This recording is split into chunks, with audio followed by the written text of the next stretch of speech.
TikTok থেকে প্রেম, তারপর কোর্টে বিয়ে, কিন্তু নির্দোষ প্রবাসী সিরাজুলের কারাভোগ। Yasin Mahmud, senior staff reporter.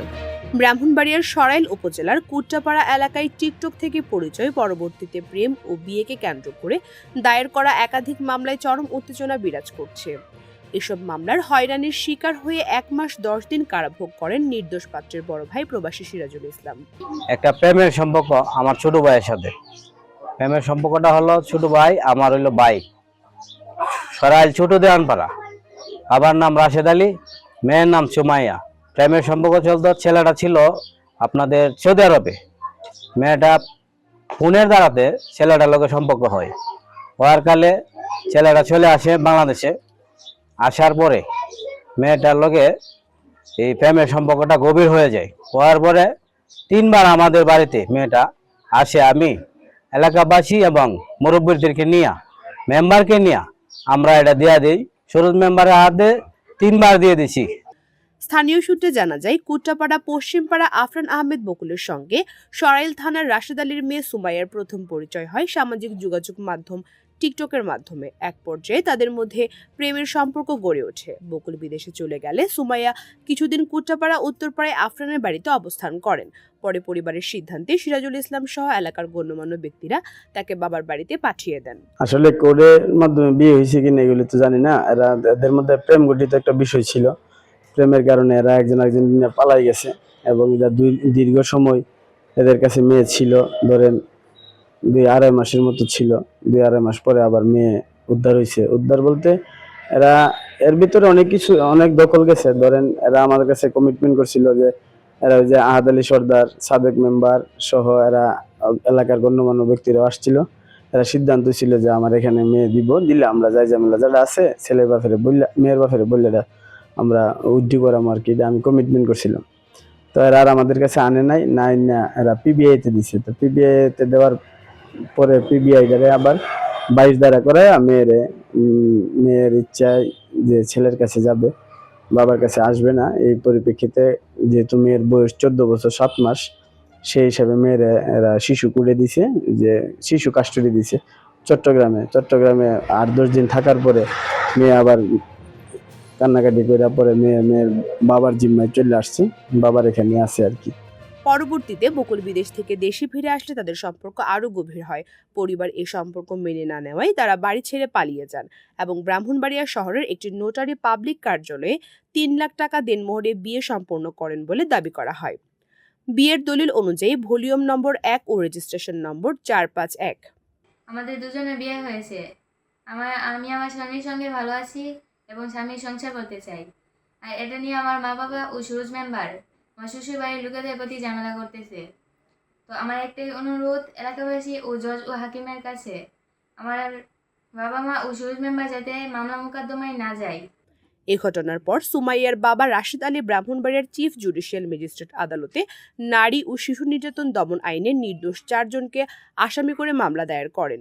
ভাই, অপরাধী সবাই সমান, অপরাধকে কেউ মাফ করে না। এটা তো হইতে পারে না। আইনের ভাবে বুঝবে। মামলার এজাহারে 11 জুলাই শহরের কলেজপাড়া এলাকায় সুমাইয়াকে অপহরণের অভিযোগ উল্লেখ করা হয়। আদালত মামলাটি আমলে নিয়ে পিবিআইকে তদন্তের নির্দেশ দেন। তদন্ত চলমান থাকা অবস্থায় একই ঘটনায় 3 সেপ্টেম্বর সরাইল থানায় পুনরায় একটি মামলা দায়ের করেন বাদী রাশেদ আলী। একই বিষয়ে আদালত ও থানায় পৃথক মামলা দায়ের হওয়ায় এলাকা জুড়ে ব্যাপক আলোচনার সৃষ্টি হয়। এদিকে আদালতে 164 ধারায় দেওয়া জবানবন্দিতে সুমাইয়া জানান তিনি নিজ ইচ্ছায় বকুলের সঙ্গে গিয়েছেন এবং বাবার বাড়িতে ফিরতে চান না। আমার বাড়ি ব্রাহ্মণবাড়িয়া সরাইল থানা ছোট দেওয়ানপাড়া। আমার নাম মুসাম্মদ সুমাইয়া, বাবার নাম রাশেদ আলী। আমি গত 11 জুলাই মাদ্রাসা থেকে ইচ্ছাকৃতভাবে আফরান আহমেদ বকুলের সাথে পালিয়ে আসি। এর আগেও আমি 2 বার আসছি, কিন্তু আমার শ্বশুর শাশুড়ি আমাকে আমার বাবার হাতে তুলে দেয়। তারপর তারা বিয়ের প্রস্তাব দেয়, কিন্তু আমার বাবা মা রাজি হয় না। এজন্য আমি বাধ্য হয়েছি শেষবারের মতো আসতে। আদালত তাকে নিরাপত্তা হেফাজতে নিয়ে শিশু ও সংশোধনাগারে পাঠান। 9 দিন কারাভোগের পর তার বাবা তাকে বাড়ি নিয়ে যান। পরবর্তীতে অভিযোগ ওঠে 5 মাসের অন্তঃসত্ত্বা অবস্থায় সুমাইয়ার গর্ভপাত করানো হয়েছে। এর মধ্যে লাস্টে হলো আপনার বাচ্চাটা মারছে। মেয়ের পেটে ছিল আপনার 5 মাসের বাচ্চা, ছেলে বাচ্চা। এটা কিন্তু না করছে, হাসপাতালে কর্তৃপক্ষ না করছে যে এটা ছেলে বাচ্চাটা মারণটা ঠিক হতো না। তারপরে এরা ইচ্ছাকৃতভাবে নামটা পাল্টাইয়া এরা বাচ্চাটারে মারছে। সুরজ আলী মেম্বার, ঠিক আছে, মেয়ের মা আছে, সুরজ আলী মেম্বার আছে, এরা এই কাজটা করাইছে। আমরা কিভাবে বুঝতে পারছি, মেয়ে নিজে বলছে, মেয়ে কিন্তু আমরা কিন্তু খবর মানে আলগার থেকে কেমনে খবর নেবো, আমরা তো দূরে, মেয়ে অনেকবেলা অনেক খবর দেয়, কথা শুনছি আমরা। এই ঘটনায় বকুলের মা মনোয়ারা বেগম বাদী হয়ে একটি মামলা দায়ের করেন, যা বর্তমানে তদন্তাধীন রয়েছে। এদিকে নারী ও শিশু নির্যাতন মামলার সূত্র ধরে সরাইল থানা পুলিশ সিরাজুল ইসলামকে গ্রেফতার করে। দীর্ঘ 1 মাস 10 দিন কারাভোগ শেষে জামিনে মুক্ত হন তিনি। মুক্তির পর সিরাজুল ইসলাম অভিযোগ করে বলেন, আমি একজন প্রবাসী, 2 মাসের ছুটিতে দেশে এসে মিথ্যা মামলায় জড়িয়ে পড়েছি। জেলে থাকার কারণে আমার ভিসা বাতিল হয়ে গেছে, এখন আমি কর্মহীন।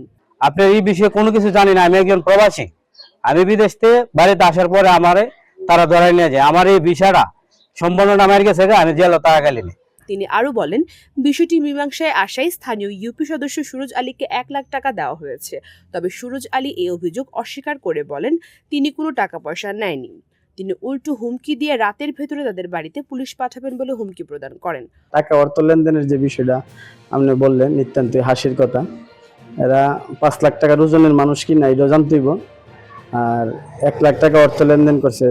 1 লাখ টাকা এই বিষয়ে না, যদি কোনো বিষয়ে কেউ প্রুভ করতে পারে যে আমি সুরজ মেম্বার কারো সালিশ দরবারে বা কারো বিষয়ে কোনো লেনদেনের মাধ্যমে 1 টাকা নিছি বা এদেরই বিষয়টা এদের কাছ থেকে 1 কাপ চা খাইছি, এই বিষয়টা যদি প্রুভ করতে পারে, আমি মানে ইতিহাসে যে বিচার নাই বিচার নেব। সরজমিনে অনুসন্ধানে জানা যায়, আফরান আহমেদ বকুল দীর্ঘদিন প্রবাসী সেলুনে কাজ করতেন এবং বর্তমানে ঢাকায় একটি সেলুনে কর্মরত রয়েছে। সুমাইয়ার পরিবার তার পেশা ও আর্থিক অবস্থান মেনে নিতে না পারায় এই বিরোধের সূত্রপাত হয়েছে বলে স্থানীয়দের ধারণা। একাধিকবার চেষ্টা করেও সুমাইয়া ও তার বাবার সঙ্গে সরাসরি কথা বলা সম্ভব হয়নি। তবে বিভিন্ন সূত্রে জানা গেছে, সুমাইয়ার সঙ্গে তার স্বামীর পরিবারের যোগাযোগ এখনো ভালো রয়েছে। আমার যদি সমস্যা থেকে আমার মেয়ের ব্যাপারে, তাহলে আমি মেয়ের গার্জেনের ছেলে যদি যায় মেয়ের সাথে, তাহলে আমি ছেলেকে ধরবো, আমি ছেলের ভাইকে ধরে কি লাভ হইব। এই ঘটনায় ভুক্তভোগী এলাকার সাধারণ জনগণ সুষ্ঠু ও নিরপেক্ষ তদন্ত করে ন্যায় বিচারের নিশ্চিতের দাবি জানান। পূজা দত্ত, সারাবেলা নিউজ, ব্রাহ্মণবাড়িয়া।